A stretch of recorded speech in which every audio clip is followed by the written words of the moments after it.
Hello students, कैसे हो आप सब? Good. Okay, let us start about our next topic. Our topic is degree of income elasticity of demand. हम elasticity of demand पढ़ रहे हैं और अब हम देखेंगे कि what is the meaning of income elasticity of demand. ठीक है, इसमें क्या होगा? मेन इनकम जब इंक्रीज होगी तो आपकी डिमांड भी इंक्रीज होती है ना. ठीक है, इनकम जब इंक्रीज हो जाती है तो आपकी डिमांड भी क्या हो जाती है? इंक्रीज हो जाती है. ठीक है, पहले आपकी इनकम 10,000 थी, कितनी हो गई? 20,000. आपकी डिमांड कितनी थी? 4. अब कितनी हो गई है?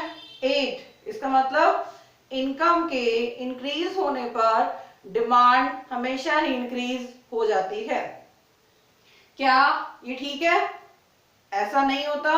कुछ चीजें ऐसी हैं, आज हम देखेंगे अपने डायग्राम में कि इलास्टिसिटी का मतलब क्या है. यहाँ पे जब इनकम के इंक्रीज होने पर डिमांड भी इंक्रीज हो जाए तो इसका मतलब इलास्टिसिटी क्या है?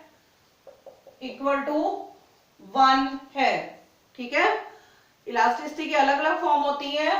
इलास्टिसिटी इक्वल 0 भी होती है और इलास्टिसिटी क्या होती है? इन्फिनिटी भी होती है. तो वो 0 और इन्फिनिटी कैसे होती है ये अपने डायग्राम से हम क्लियर कर लेते हैं. फर्स्ट इज क्या है? Positive income elasticity of demand. Positive का क्या मतलब निकल रहा है? इनकम के इंक्रीज होने पर डिमांड भी इंक्रीज होगी, उसे हम क्या कहेंगे? पॉजिटिव. ठीक है, जैसे देखो यहाँ पर इनकम इंक्रीज हुई, डिमांड भी आपकी इंक्रीज हो गई है, तो इसका नाम क्या है?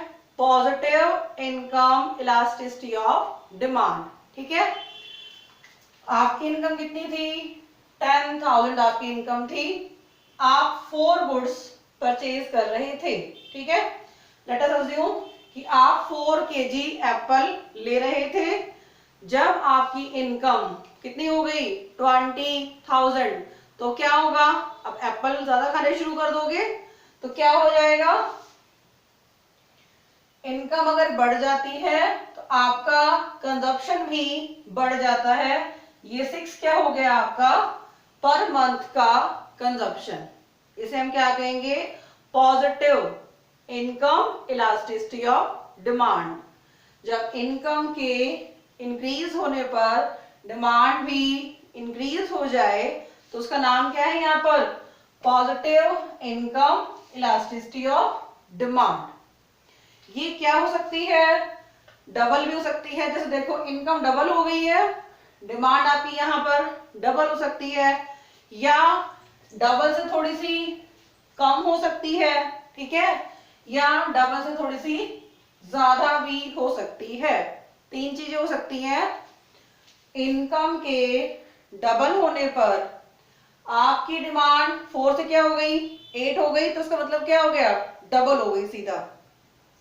दूसरा क्या हो सकता है? 4 से आप 6 चीजें भी खरीद सकते हो, या 4 से आप 9 भी खरीद सकते हो. इसका मतलब आपकी इलास्टिसिटी इक्वल 1 भी हो सकती है, ग्रेटर देन 1 भी हो सकती है, और लेस देन 1 भी हो सकती है. इसमें 3 चीजें आपकी निकल सकती हैं. क्लियर हो गया ये? आगे चलते हैं. Negative income elasticity of demand. इसमें क्या हो रहा है? इनकम के इंक्रीज होने पर डिमांड बढ़ने की बजाय क्या हो रही है? घट रही है. पहले कितने की डिमांड कर रहे थे? 4 की. अब कितने की डिमांड कर रहे हो? 2. इसका मतलब क्या हो गया? नेगेटिव रिलेशनशिप हो गया. इनकम इंक्रीज, डिमांड डिक्रीज हो रही है. ऐसा कब होता है? जब आप पहले घटिया चीज कंज्यूम कर रहे हो. घटिया चीज कौन सी? हम 2 चीजें लेते हैं, देसी घी और डालडा घी. ठीक है, आपकी जब इनकम कम थी तो आप 4 केजी डालडा घी खा रहे थे. ठीक है, अब इनकम ज्यादा हो गई है तो आप क्या करोगे, देसी घी खाना शुरू करोगे और इसका कंजप्शन क्या कर दोगे, कम कर दोगे। 4 से क्या हो जाएगा, ये 2 हो जाएगा और 2 लीटर जो बच गया वो क्या होगा, देसी घी का कंजप्शन करना शुरू कर दोगे। इसका मतलब क्या हुआ, इंफीरियर गुड्स या गिफन गुड्स, घटिया वस्तुएं, उनकी डिमांड क्या होती है, इनकम के इंक्रीज होने पर उनकी डिमांड कम हो जाती है। ठीक है, यहां देखो पहले आपकी इनकम कितनी थी, 10,000। आप क्या कर रहे थे, 4 kg डालडा घी ले रहे थे। अब आपकी इनकम क्या हो जाती है, इंक्रीज होके 20,000 हो जाती है। तो आपने क्या कर दिया, 2 kg इसका कंजप्शन कर दिया। इसका मतलब पहले आप ज्यादा कंजप्शन कर रहे थे और अब कम कंजप्शन कर रहे हो। क्लियर, इनकम के इंक्रीज होने पर घटिया चीजें आपने खरीदना कम कर दिया। क्लियर हो गया। Next is zero, zero income elasticity of demand. इसमें क्या होता है, ऐसी चीजें जिनके आपके घर में डिमांड फिक्स होती है।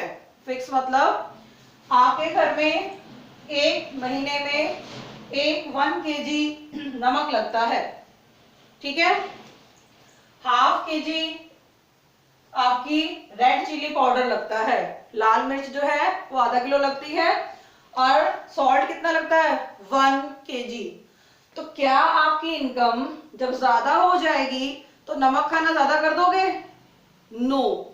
मिर्च खानी बढ़ा दोगे, नो। इसका मतलब क्या हुआ, इनकी क्वांटिटी क्या रहेगी, सेम रहेगी।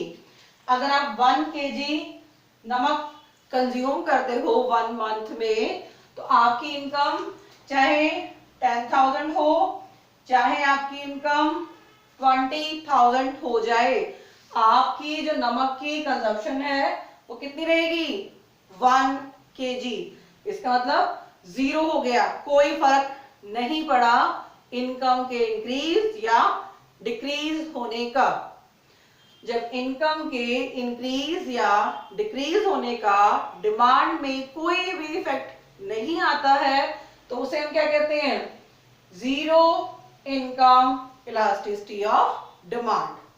क्लियर, इसका डायग्राम क्या बनेगा, बिल्कुल स्ट्रेट बनेगा, क्योंकि आपकी इनकम के इंक्रीज या डिक्रीज होने पर इस लाइन में कोई भी फर्क नहीं आ रहा है। क्लियर, आई होप आपको सब कुछ क्लियर हो गया होगा। कोई भी डाउट है तो आप कमेंट बॉक्स में जाके राइट डाउन कर सकते हो। Okay, thank you students.